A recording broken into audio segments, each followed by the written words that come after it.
오늘 우리에게 주시는 하나님의 말씀은 욥기 1장 6절에서 12절까지의 말씀입니다. 하루는 하나님의 아들들이 와서 여호와 앞에 섰고 사탄도 그들 가운데 온지라. 여호와께서 사탄에게 이르시되 내가 어디서 왔느냐? 사탄이 여호와께 대답하여 이르되 땅을 두루 돌아 여기저기 다녀왔나이다. 여호와께서 사탄에게 이르시되 내가 내 종 욥을 주의하여 보았느냐? 그와 같이 온전하고 정직하여 하나님을 경외하며 악에서 떠난 자는 세상에 없느니라. 사탄이 여호와께 대답하여 이르되 욥이 어찌 까닭 없이 하나님을 경외하리이까?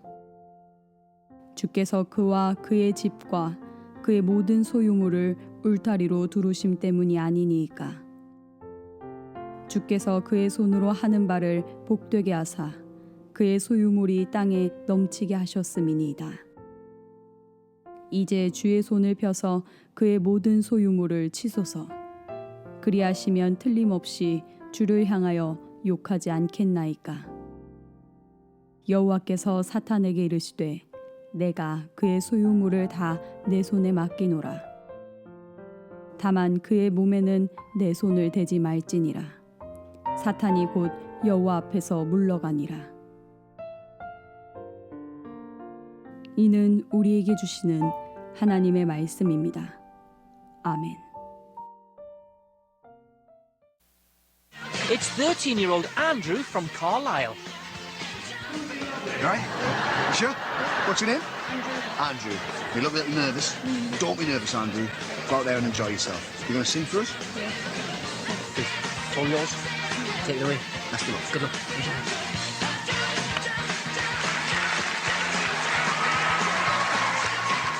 So he's up and Mum waits anxiously in the wings. Hello. Hello. Hi. Bring your mic up, please. What's your name? Andrew Andrew. Johnston, And how old are you, Andrew? 13. 13. And what do you do? Sing, Are you a singer? yeah, Okay. How long have you been singing for? since I was 6. Since you were 6 years old. Okay. And what's the dream, Andrew? To sing on stage. Yep. Okay. And do you get support from your friends? I get bullied a lot, but You get bullied from where? like at school. At the school. I've been bullied all my life since I was 6 because my mates have been telling us to leave it because they don't like that kind of music. And how do you deal with it? Carry on singing. I live in a council estate and I don't want to be hanging around the streets. I want to make something with my life. Okay, right. Well, this is your moment.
Okay. Right, Amanda. Well, I really promised myself that I wasn't going to cry on this show. I just was mesmerised by you. I could not take my eyes off you. You could knock all those bullies out with that voice. Wow.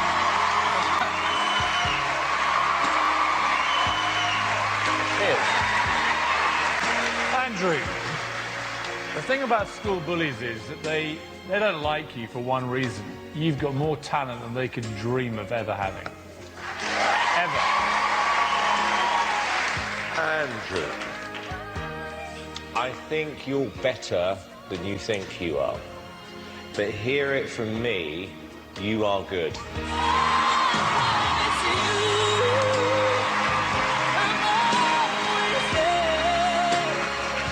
But most importantly, what I want to see now, Andrew, I want to see a bit of confidence and self-belief.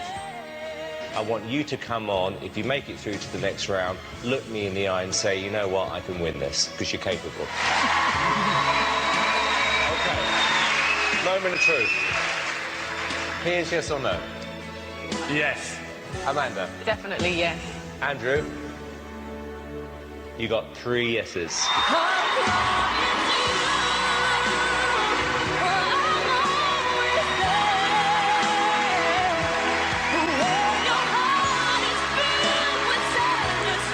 Is that a smile we see? Congratulations.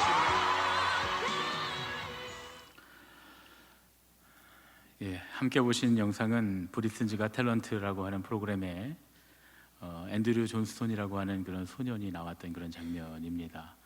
삐의 예수라고 하는 성가곡을 부르는 그런 장면인데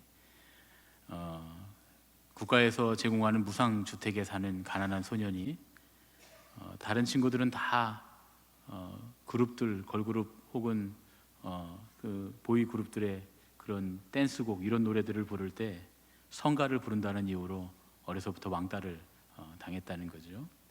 그런데 자기가 좋아하는 그 성가로 그 모든 어려움들을 이겨내고 날아오르게 되었다라고 하는 그런 이야기입니다.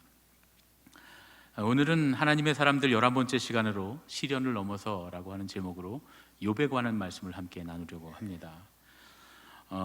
우리는 흔히 욥기를 읽을 때 혹은 욥에 대해서 이야기할 때 끝까지 고난을 이겨내고 믿음을 지킨 위대한 신앙인이라고 그렇게 생각을 합니다. 그런데 욥기의 내용을 정작 실제로 읽어보면 우리는 굉장히 당황하게 됩니다. 우리가 어려서 성경학교에서 배웠던, 교회학교에서 배웠던 그런 욥의 위인 같은 위대한 이야기가 아니기 때문이죠. 욥기의 내용을 3장부터 읽어보면 첫 절부터 욥이 자기의 출생을 저주합니다. 차라리 태어나지 말았으면 좋았겠다라고 하는 이야기를 무려 1장에 걸쳐서 이야기를 합니다. 그러자 좋은 친구들이 욥의 불평을 듣고는 참지 못하고 욥을 비난하기 시작합니다. 그러니까 욥은 친구들에게 변명을 하면서 불평하고 심지어는 나중에는 하나님께 원망하고 불평하기까지 이릅니다. 우리가 생각했던 욥의 모습이 아니죠. 흔히 우리가 알고 있는 욥의 모습은 이 욥기의 산문부라고 하는 도입 부분과 마지막 결론 부분, 이 2개만 따로 딱 띄어서 붙여놔도 이야기가 됩니다. 그 산문부, 옛날 이야기 같은 그 이야기 안에 나오는 욥만 알고 있지, 실제로 그 중간에 있는 지혜문학의 정수라고 하는 그 악의 문제에 관해서 지혜문학의 정수라고 하는 그 욥의 운문부, 시로 되어진 부분에 대해서는 우리는 잘 알지 못합니다.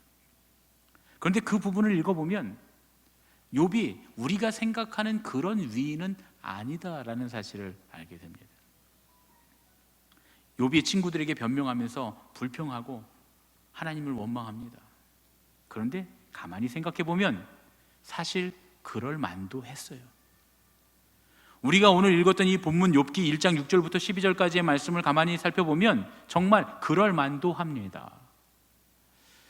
저는 청년 시절에 아주 힘들었던 시절을 겪은 적이 있는데 IMF 시절에 집이 경매로 넘어가고 어머니가 하시던 사업이 다 망하고 그래서 가족들이 다 뿔뿔이 흩어지고 저는 그 교회의 한쪽 창고방에, 여선교회 창고방에 제가 구석 막 곰팡이 냄새 나고 물만 닫으면 햇빛도 들어오지 않는 그런 방에서 제가 1년을 넘게 보냈던 적이 있었습니다. 하루에 컵라면 하나로 연명을 해서 여러분들 지금 저를 보시면 상상이 안 가시겠지만 빼짝 말라서 손톱 발톱이와 세로로 갈라지고 영양실조에 걸리면서 그렇게 살았던 때가 있었습니다. 그런데 제가 그때 욥기를 공부했거든요. 근데 욥기를 이 말씀을 읽으면서 사실은 힘들고 어려우니까 이겨내자 해서 욥기를 읽었는데 욥기를 읽다가 막 화가 나는 거예요. 도무지 하나님이 이해가 안 되는 거예요. 하나님이 도무지 이해가 되지 않습니다. 여러분, 오늘 본문을 잘 살펴보면 욥의 고난의 원인이 어디에 있습니까? 하나님께 있어요. 하나님께. 사탄이 두루 세상을 다 다녀왔는데 하나님이 사탄에게 물으시는 거예요. 너 내 종 욥을 잘 봤지? 그렇게 깨끗하고 악에서 떠난 사람이 없지. 사탄을 도발하십니다. 사탄이 심사가 뒤틀려요. 그러면서 뭐라 그럽니까? 하나님께서 잘 되게 해주시고 지켜주시고 보호해 주시니까 부자 만들어 주시고 자녀들 잘 낳게 하시고 자녀들 다 성공하게 하시고 그리고 이렇게 나날이 부자가 되게 하시니까 그 가축들도 하나도 죽지 않고 다 잘 지켜주시니까 그러니까 욥이 선하게 사는 거지, 하나님을 찬양하는 거지. 다 빼앗아가고 보호를 거두어 가시면 단번에 하나님 욕할 겁니다. 그랬더니 하나님께서 뭐라 그랬어요? 그럼 어디 한번 해봐라 하고 허락을 해 주십니다. 아니, 그냥 가만히 두시지 굳이 사탄을 충동하셔서 욥에게 이렇게 끔찍한 고난을 주실 거예요. 저는 제 생에 가장 어려웠던 시기 중에 하나였던 그때, 그 젊은 시절에, 어렸던 시절에 이 어려움의 원인이 바로 하나님 때문이구나 라고 하는 사실을 알게 됐습니다. 그러자 막 화가 나는 거예요. 견딜 수가 없는 거예요. 하나님, 나 그냥 내버려 두세요. 그냥 살아가기도 만만치 않은데 왜 이렇게까지 고통스럽게 만드십니까? 하나님 원망스러웠어요. 불평했습니다. 욥도 그렇게 하나님 원망합니다. 하나님, 저는 잘못이 없는데, 저는 그동안 의롭게 살았는데, 착하게 살았는데, 하나님 경배하고 신앙생활 잘하면서 살았는데 왜 이런 고난을 당해야 합니까? 욥은 정말 고통스러웠을 거예요. 게다가 욥은 잘못한 게 없다는데 친구들은 모두 다 하나같이 너 아니 땐 굿두개 연기나냐? 네가 지은 죄가 있으니까 이렇게 벌을 받았지, 지금이라도 회개하면 하나님께서 회복시켜 주실 거야. 하나같이 욥을 향해서 손가락질하고 마음의 돌팔매질을 합니다. 여러분, 예수님 믿으면 좋은 일만 있어야 되지 않습니까? 예수님 믿으면 어려운 일들은 좀 다 비껴가고 그래야 되는 거 아닙니까? 그래서 예수님 믿고 신앙생활하는 우리들이 고난을 당하면 세상 사람들이 그래요. 예수 믿는데 왜 그러냐고 말이죠. 예수 믿는데 왜 이렇게 어려움이 있고 예수 믿는데 왜 이렇게 고난당하냐고 비웃습니다. 그렇게 예수 믿고 고통당하고 어려운 거라면 나는 예수는 안 믿어, 이렇게 이야기하고 조롱하죠. 그런데 여러분, 제가 목회를 하다 보니까 안 믿는 사람들만 그러는 게 아니에요. 예수 믿는 사람들 중에서도 함께 신앙생활하는 우리의 교우가, 형제 자매가 어려움에 처했을 때 대놓고 말하진 않지만 대놓고 말하는 경우도 봤어요. 신앙생활을 어떻게 했길래 이런 일이 생기냐, 네가 신앙생활 똑바로 못했으니까 이런 일이 생기지. 또 신앙생활 잘하는 것처럼 겉으로만 꾸미고 맨날 사람들 앞에서 신앙 보여주기만 하고 실제 너의 속은 시커맸구나, 이렇게 말하는 사람들이 있습니다. 정말 비난 아닌 비난을 하는 거죠. 그런데 여러분, 그렇게 말하는 건 회개해야 될 일입니다. 그건 정말 악한 말입니다. 우리의 형제가, 자매가, 우리의 이웃이 고난을 당하면 제일 먼저 우리가 가져야 할 마음은 뭡니까? 정죄하는 마음이 아니라 긍휼의 마음이에요. 그리고 어떻게 하면 조금이라도 도와줄 수 있을까? 어떻게 하면 마음의 위로라도 조금 줄 수 있을까? 어떻게 위로할 수 있을까를 생각하는 것이 신앙인입니다. 그렇게 생각해야 됩니다. 그게 바른 신앙입니다. 그나마 엘리후라고 하는 청년은 욥의 고난에 대해서 하나님께서 뜻이 있으셔서 당신을 고난당하게 하시는 겁니다. 하나님은 위대하신 하나님, 온 만물을 주관하시는 하나님, 하나님이 하시는 모든 일은 다 선하고 하나님이 하시는 모든 일에는 뜻이 있습니다. 당신의 고난에도 뜻이 있으니 하나님께 원망하지 말고 그냥 하나님의 뜻을 받아들이십시오. 좋은 일이 있을 겁니다. 이렇게 이야기해 줍니다. 참 좋은 말 같아요. 소위 조금 신앙이 있다고 하는 사람들이 주변에 어려운 일 당한 사람들에게 이렇게 이야기해 줍니다. 그런데 이게 좋은 위로 같은데요, 사실은 위로가 아닙니다. 좋은 위로가 아니에요. 이게 조금 고난당하거나 조금 어려움이 있을 때는 이 말을 듣고 그래, 하나님이 더 좋은 일을 하시려고 그러겠다 라고 생각하고 받아들일 수 있지만, 정말 극심한 고난, 처참한 고난을 당하는 사람들에게 찾아가서 하나님께서 더 좋은 일을 하시려고 당신에게 이런 고난을 주신다라고 말하면 그 위로가 되지 않습니다. 이 고난을 겪지 않는 것보다 더 좋은 일이 없는데요. 재산을 다 잃고 자녀들도 다 죽고 심지어 아내까지 하나님 욕하라고, 하나님 저주하라고 욕을 하고 떠난 마당에 몸까지 병들었는데 뭐가 더 좋은 일이 있으려고 그런단 말입니다. 만약 누가 가서 더 좋은 일이 있으려고 하나님께서 다 주관하시는 거다, 선하신 하나님께서 선한 일을 하실 거다, 그러니까 참고 견뎌라라고 말한다면 대놓고 말은 못해도 속으로 그럴 거예요. 너한테나 좋은 일이 있었으면 좋겠다. 너한테는 하나님의 선하신 일이 했으면 좋겠다. 그리고 지금 나한테 있는 고난도 다 너한테 일어났으면 좋겠다. 그렇게 말하지 않겠습니까? 우리들은 모두가 다 고난의 문제를 안고 살아갑니다. 물론 새 친구들의 말이 틀리진 않았어요. 새 친구들의 말은 많은 경우에 그런 원리를 따라갑니다. 고난이라고 하는 게 우리의 잘못을 원인으로 해서 시작됩니다. 절제하지 못하는 것으로 생기는 그런 고난들이 많이 있습니다. 예를 들어서 음식을 조절하지 못하고 자꾸 많이 먹어대면 결국은 비만이 되고 각종 성인병이 몰려와서 고난을 받게 됩니다. 조금 빨리 가려고 교통신호를 막 무시하고 교통법규를 무시하고 막 운전하다 보면 사고가 나기도 하고 딱지를 끊기도 하고 때로는 큰 처벌을 받아야 되는 일이 생기기도 합니다. 일확천금을 얻으려고 빨리 부자가 되고 싶어서 노름하고 막 이런 것들에 빠져서 살면 결국은 가산을 탕진하고 가족들도 잃게 되고 빚쟁이들의 폭력에 고난을 받게 되는 경우도 있습니다. 보통의 경우 우리는 이렇게 우리의 잘못에서, 우리의 잘못된 판단과 마음에서부터 오는 고통을 겪으면서 살아갑니다. 이런 걸 우리가 인과응보라고 하죠. 인과율에 의해서 원인이 있기에 결과가 있는 경우가 많이 있다. 그래서 고통이라고 하는 결과가 온 것은 우리가 고통을 받을 만한 원인을 제공했기 때문이다 라고 하는 것이 10중 8구 이 세상을 살아갈 때 우리에게 일어나는 고통의 문제들의 대부분입니다. 그런데 고통이 꼭 그렇게만 오느냐? 그렇지 않아요. 나는 열심히 신앙생활하고 열심히 믿음 생활하고 양심을 지키며 살았는데 왜 우리 가족이 질병이 걸리고 내게 질병이 오고 경제적인 어려움이 오고 육체적인 어려움이 오고 마음의 어려움이 오고 관계가 무너지고 깨지는가? 그렇게 생각할 때가 있다, 그런 얘기예요. 무고한 사람들의 고난, 애매한 시련이 반드시 있다, 그런 얘기입니다.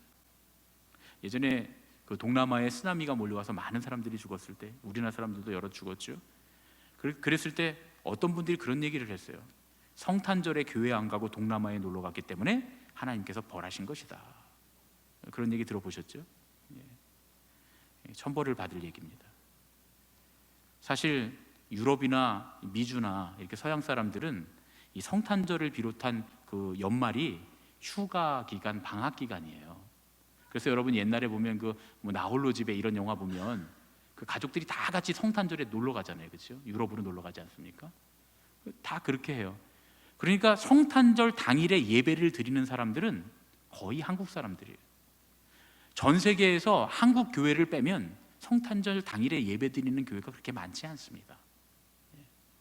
그러면 생각해 보세요. 성탄절에 예배 안 드리고 놀러 가서 하나님이 심판하셨다면 왜 동남아에만 쓰나미가 오냐, 그거예요. 우리나라에도 왔어야지. 왜 서양 사람들이 우리나라에 많이 놀러 오니까. 호주에도 갔어야죠. 미주에도 갔어야죠. 그래서 다 같이 성탄절에 쓰나미가 확 불어서 그냥 놀러 간 사람들은 싹 다 죽었어야지. 왜 동남아에 간 사람들만 특별히 뭐가 문제가 있어서 거기 쓰나미가 불어서 죽었냐, 그 얘기입니다. 그러면 그렇게 해서 쓰나미가 불었으면 교회 안 다니는 사람들은 죽지 말았어야죠. 그렇죠? 또 몇 해 전에는 우리나라에 포항에 지진이 일어나서 많은 사람들이 고통을 겪었습니다. 그런데 몇몇 목사님들이 뭐 기고문을 내고 뭐 이 SNS에 올리고 뉴스에 글을 올린 거 보니까 뭐라고 얘기하냐면 포항에 지진이 일어난 게 나라에서 목사님들한테 세금 내라고 그래서 하나님이 심판하신 것이다. 강단에서 이런 얘기하는 목사님들이 계셨다 그래요. 그래서 제가 참 재밌다. 만약에 그때 막 목사님들 세금 내라 그래서 지금 우리가 이제 세금 내고 있지 않습니까? 뭐 여러분들보다는 적게 내는데도 불구하고 그 세금 내기 싫어서 그런 얘기를 했는데, 그런데 만약에 목사님들한테 세금 내라 그래서 하나님 심판하신다면 청와대나 국회의사당이 무너져야지. 그렇잖아요. 결정한 사람들이 무너져야지. 왜 애꿎은 포항 사람들이 고난을 당합니까? 거기서 결정했습니까? 그리고 또 세금을 떼어먹는 게 죄지. 세금을 떼어먹는 게 죄지 세금을 내라고 하는 게 무슨 지진이 일어날 만큼 큰 죄란 말입니까? 일본에 대지진이 났을 때요, 또 어떤 분들이 이런 얘기를 했어요. 일본 사람들이 우상 섬기는 나라 사람들이에요. 그 나라에 우상이 많아서 하나님께서 심판하셔서 대지진이 일어났다, 그렇게 얘기했습니다. 그런데 그러면 예수 믿는 나라는 어려움이 없어야 되잖아요. 아프리카의 케냐 같은 나라는 국민의 70%가 기독교고 국교가 기독교입니다. 그런데 제가 아프리카 케냐에 선교를 가보니까 물이 없어서 각종 수인성 질병으로 애들이 죽어가요. 굶어 죽어가고 있어요, 애들이. 아니, 예수 믿는 나라, 국교가 기독교인 나라인데 국민의 70%가 예수 믿는데 왜 그 나라에는 어린이들이 죽어가고 있냔 말이에요. 왜 그런 고통이 옵니까? 왜 그렇죠? 왜 이런 무고하고 애매한 고난의 문제들이 우리에게 일어나는 걸까? 우리가 섣불리 이것이 원인이다라고 정죄할 수 없는 그런 문제들이 왜 일어나는 걸까? 구약 성경 욥기는 아주 오래전에 수천 년 전에 쓰여진 성경이지만 이런 고난의 문제에 대한 해답을 우리에게 가르쳐 줍니다. 욥기는 아주 유명합니다. 그래서 악의 문제, 고난의 문제에 있어서는 신학적으로나 철학적으로나 지혜 문학의 정수라고 불립니다. 특히 이 앞에 있는 산문부, 앞뒤에 있는 산문부 빼고 가운데 있는 그 운문부, 시로 되어 있는 부분이 철학적이고 신학적인 지혜 문학의 정수라고 불리는 부분입니다. 그리고 읽어보시면 아시겠지만 매우 어렵습니다. 왜 이런 고난의 문제들이 우리에게 있을까? 욥이 하나님 앞에 항변합니다. 하나님, 나는 의롭고 선하고 지혜롭게 살았는데 왜 이런 고난을 당합니까? 하나님 도대체 왜입니까? 그러자 하나님께서 폭풍우 가운데서 욥에게 대답하십니다. 그런데 하나님이 대답하시는 대답을 보면 대답이 아니라 질문이에요. 하나님이 세 가지 질문을 하십니다. 첫 번째 뭐냐 하면 너는 누구냐? 라는 겁니다. 너는 누구냐? 존재에 관한 질문이에요.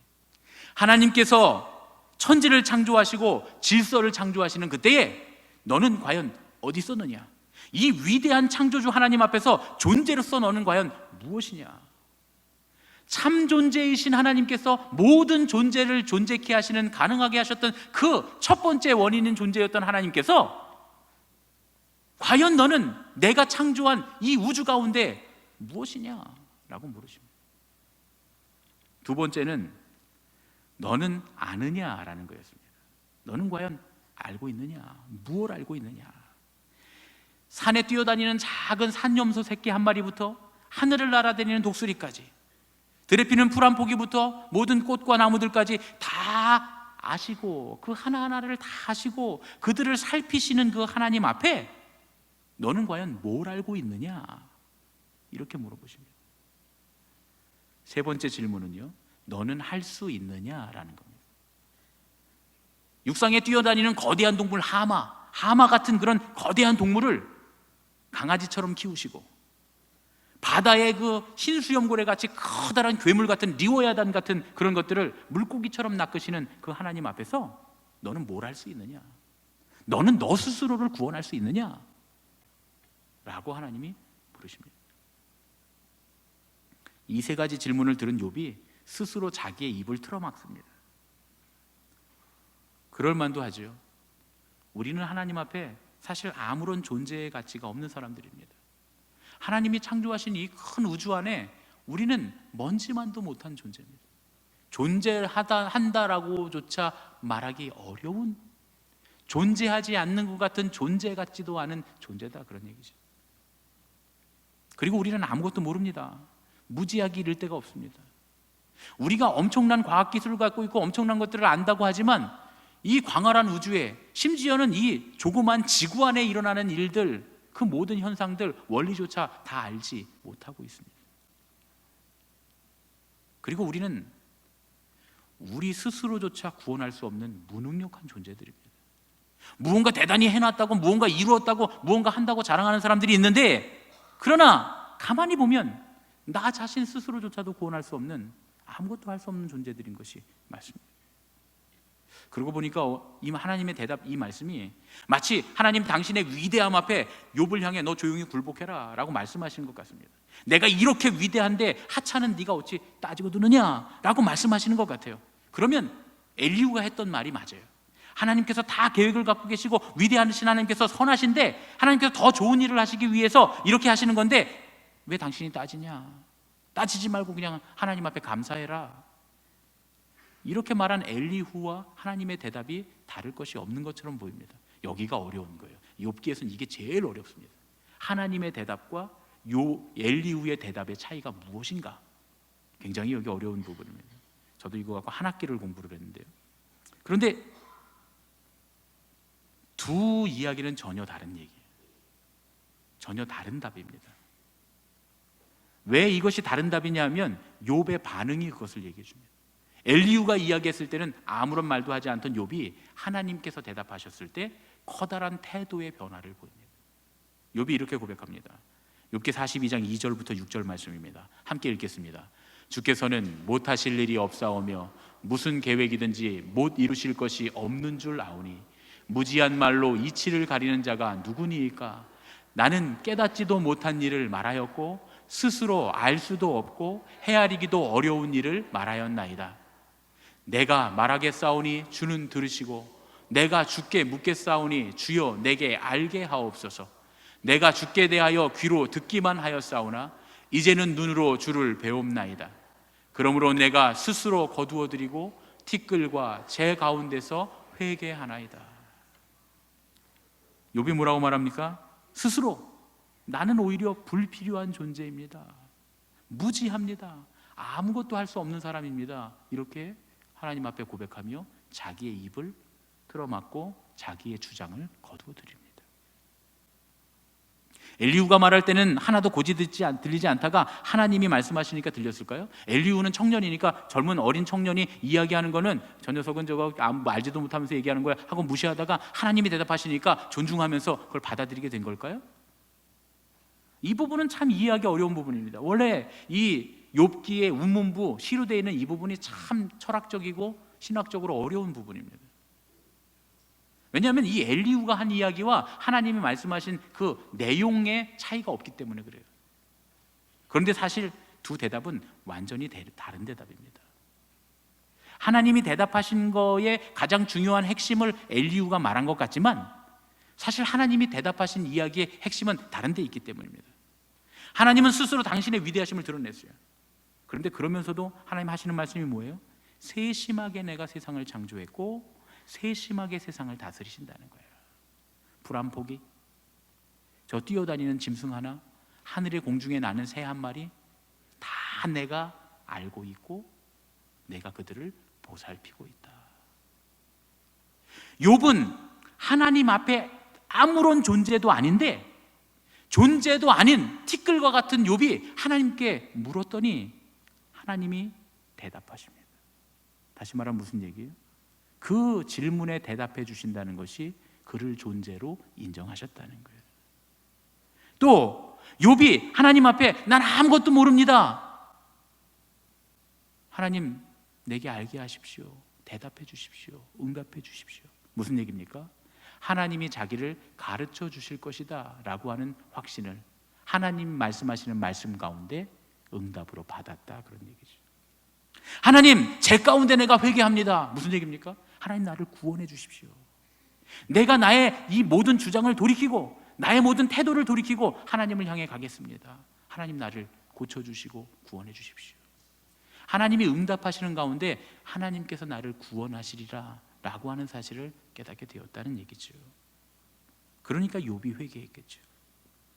하나님 당신이 위대하시기에 우리로 하여금 아무 말도 못하게 하시는 그런 하나님이 아니시라 오히려 우리를 사랑하셔서 그 위대하신 하나님께서 전혀 존재조차 되지 못하는 우리에게 친히 찾아오셔서 내가 존재다. 그리고 내가 너를 안다. 그리고 지금 내가 너를 보살피고 있다. 그렇게 말씀하셨다는 거예요. 하나님은 그런 분이시다라고 하는 것을 우리에게 오늘 말씀이 가르쳐 줍니다. 이것이 이 욥기의 운문부에 있는 아주 중요한 핵심 이야기입니다. 그런데 저는 사실 이 운문부에 나오는 이야기보다 이 학자들이 별로 가치가 없다고 생각하는 일부의 학자들이죠. 다 그런 건 아니고요. 일부의 학자들이 가치가 없다고 생각하는, 가치가 덜하다고 생각하는 이 욥기의 시작과 끝 산문부, 우리가 어려서부터 맨날 들었던 그 얘기에서 사실 은혜를 받았습니다. 거기서 정말 하나님의 크신 사랑을 제가 깨달았어요. 욥기를 읽다가 하나님 저 좀 제발 좀 내버려 두세요. 왜 이렇게 나를 힘들게 하세요? 그냥 하나님은 가만히 계셔도 저 살기 힘듭니다. 왜 이렇게 고통을 주십니까? 하고 원망하고 불평하던 어느 날 제가 이 부분을 읽다가 큰 은혜를 받았습니다. 욥기 1장 12절 말씀입니다. 우리 함께 읽겠습니다. 여호와께서 사탄에게 이르시되 내가 그의 소유물을 다 내 손에 맡기노라. 다만 그의 몸에는 내 손을 대지 말지니라. 이 말씀을 가만히 보면 이 안에 어떤 한 가지 사실이 숨어 있다는 걸 압니다. 하나님이 욥을 믿고 계신다. 하나님은 나를 신뢰하고 계신다. 하나님은 지독히도 우리를 신뢰하고 계신다라는 사실을 알 수 있습니다. 저는 그게 마음에 확 닿아서 느껴졌어요. 그래서 그 지하 창고방에 깜깜한 곳에서 이 말씀을 읽다가 엉엉 울었습니다. 하나님은 사탄에게 욥을 자랑하고 싶어서 안달이 나셨어요. 너무 좋은 거예요. 하나님은 욥이 너무 좋으신 거예요. 그래서 입에 침이 마르도록 자랑하십니다. 그랬더니 그 자랑하는 하나님을 보면서 심사가 뒤틀린 사탄이 욥에게 고난을 주면 하나님을 욕하고 버릴 겁니다. 그렇게 말합니다. 그러자 하나님께서 말씀하십니다. 어디 한번 해봐라. 어디 한번 해봐라. 어디 한번 해봐라 말이죠.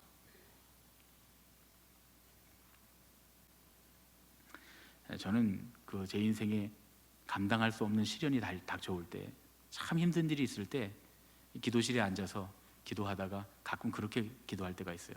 하나님, 저 믿지 마세요. 저 너무 믿지 마세요, 하나님. 그럴 때가 있습니다. 하나님은 우리가 생각하는 것보다 훨씬 더 우리를 신뢰하고 계십니다. 이 세상에 왜 무고한 고난들이 옵니까? 고통받지 말아야 될 사람들이 왜 고통받고 있습니까? 두 가지의 의미가 있습니다. 한 가지는 그 고통받는 그 당사자가 분명 그 고통을 넘어서 이겨낼 수 있다는 믿음이 하나님께 있으시기 때문이죠. 두 번째로는 하나님을 사랑하고 하나님을 따르는 사람들이 누군가 우리의 이웃이나 우리의 교우들이 또 이 세상에 무고한 사람들이 고통받고 고난당할 때 우리가 함께 몰려가서 넘어져 있는 사람들을 일으켜주고 그들에게 희망을 주고 그들을 도와줘서 반드시 함께 그 고난의 문제를 해결하리라는 믿음이 계시기 때문입니다. 하나님 그렇게 우리와 함께 하시고 우리를 보살피시고 우리를 가르치시고 우리에게 그 힘을 이미 주셨기 때문이죠. 요즘 태풍이 계속 왔다 갔다 하면서 지나갑니다. 또 새로운 태풍들이 계속 올라오고 있는데 이렇게 폭풍이 불 때 막 세찬 바람이 불고 막 비가 쏟아지고 할 때 모든 새들은 다 안식처를 찾아간다는 거예요. 피난처, 바위 틈에 숨기도 하고 그리고 안전한 곳으로, 비를 피할 곳으로, 바람을 피할 곳으로 다 숨는다고 그래요. 그런데 유일하게 숨지 않는 새가 하나 있답니다. 독수리는 폭풍이 불어도 숨지 않는다네요. 지어낸 얘기인지 실제로 그런지 잘 모르겠습니다만 들어보면 그럴듯한 얘기예요. 독수리 여러분 보셨습니까? 저는 철원에 4년 있으면서 독수리 아주 실컷 봤습니다.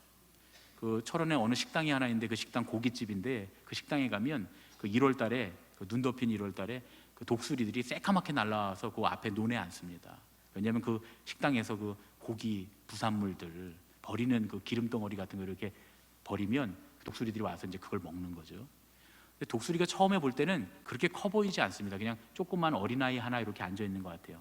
근데 이 독수리가 날개를 피면요 무시무시합니다. 보통 한 2.5m 정도 된다 그래요, 날개가요. 그러니까 날개를 피고 날아오는데 이렇게 내 앞에 앉으면 가까이 못 가요, 무서워서. 왜냐하면 날개 끄집어 갖고 막 올라가서 떨어뜨릴 것 같은 느낌이 들어요. 충분히 그럴 수 있어요. 여러분 보시면 충분히 그럴 수 있습니다. 우리들 짚고 날아갈 수 있을 것 같은 느낌이 들어요. 얼마나 무서운지 모릅니다. 날개가요 대단해. 날개. 폭풍이 몰려오면 그 튼튼한 날개를 활짝 편다는 거예요. 그리고 그 날개에 힘을 꽉 준다는 거예요. 그러면 폭풍이 거세질수록 독수리의 날개가 독수리를 점점 더 높이 날아오르게 한다는 거예요. 그러면 결국 이 폭풍 위에 아주 높은 곳까지 올라가서 그 구름 위에서 폭풍 아래의 세상을 내려다보면서 유유히 비행한다는 거죠. 이 까만 새가 하늘에 조그만 점처럼 날고 있으면 까마귀인지 독수리인지 구분하는 방법이 딱 한 가지 있습니다. 일단 독수리는 높이가 달라요. 엄청나게 어떻게 저렇게까지 올라갔지? 옛날에 이카루스가 태양까지 갔다는 그런 설화가 있잖아요. 그런 얘기가 나올 만합니다. 여기서 땅에서 볼 땐 태양에 닿을 것 같은 그런 높이를 날고 있어요. 게다가 까마귀는 그래도 간혹 가다 이렇게 막 날갯짓을 하는데 독수리는 날갯짓을 전혀 하지 않습니다. 그냥 이러고 쭉 다녀요. 그 높은 데서. 그러고 다닙니다. 그렇게 다니고 있으면 그거는 까마귀가 아니고 독수리입니다. 여러분, 우리한테는 우리가 생각하는 것보다 훨씬 더 튼튼한 날개가 있습니다. 하나님께서 우리에게 그 날개를 주셨어요. 그래서 하나님은 우리를 굳게 믿고 계시는 겁니다. 여러분, 우리가 왜 실망하고 낙심합니까? 왜 좌절합니까? 지금 우리에게 벌어지는 일들이 감당하기 어렵다고 느끼기 때문에 낙심하고 실망하고 좌절합니다. 그러나 우리가 이것을 충분히 어떤 시련이라도 어떤 고난이라도 충분히 감당할 수 있다라고 하는 사실을 우리가 안다면 더 이상 우리는 좌절하지 않을 겁니다. 우리는 어떤 일이든지 해낼 수 있고 어떠한 고난도 견뎌낼 수 있습니다. 하나님 우리를 믿고 계십니다. 그리고 그 하나님이 우리와 함께 하십니다. 우리가 그걸 믿기만 한다면 우리는 우리가 생각한 것보다 훨씬 더 이 고난의 인생을 잘 이겨내고 하나님께서 주시는 믿음의 삶을 잘 살아낼 수 있습니다. 여러분, 이렇게 여러분의 어깨를 이렇게 한번 보세요. 꼭 보세요. 날개 보이십니까? 안 보이세요? 안 보이면 곤란한데, 예. 착한 사람만 보이는 날개가 있어요. 만일 여러분 중에서 나는 날개가 없다거나 있어도 병아리나 비둘기 같은 날개라고 생각하고 계시면 여러분 오늘 확실히 들으십시오. 그건 착각입니다. 독수리의 날개가 있습니다. 여러분 저 한번 따라해 보세요. 내 날개는 하나님도 확실히 믿고 계시는 독수리의 날개다. 할렐루야. 우리 옆에 계신 분들과 인사하겠습니다. 당신은 독수리의 날개를 가졌습니다.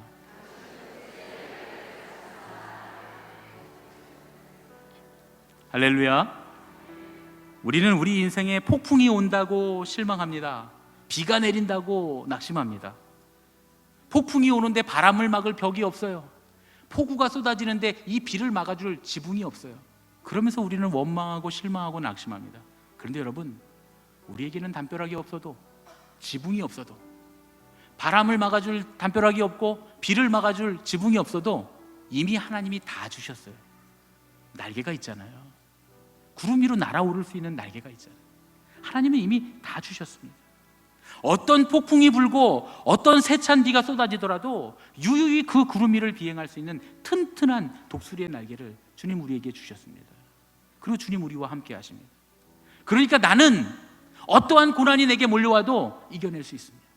그리고 누군가 고통 가운데 넘어져 있더라도 우리가 함께 날아가서 너에겐 날개가 있어, 일어날 수 있어, 함께 날개를 퍼덕거리며 고통과 괴로움에 좌절한 사람들을 일으켜 세워서 함께 그 고난을 날아서 넘어갈 수 있습니다. 하나님 우리를 그렇게 믿고 계세요. 우리에게는 어떤 시련이 오더라도 능히 이겨낼 수 있는 힘이 있습니다. 주님은 이미 그 사실을 알고 계세요. 왜냐하면 그 날개는 주님이 주셨거든요. 그리고 주님은 우리를 신뢰하고 계십니다.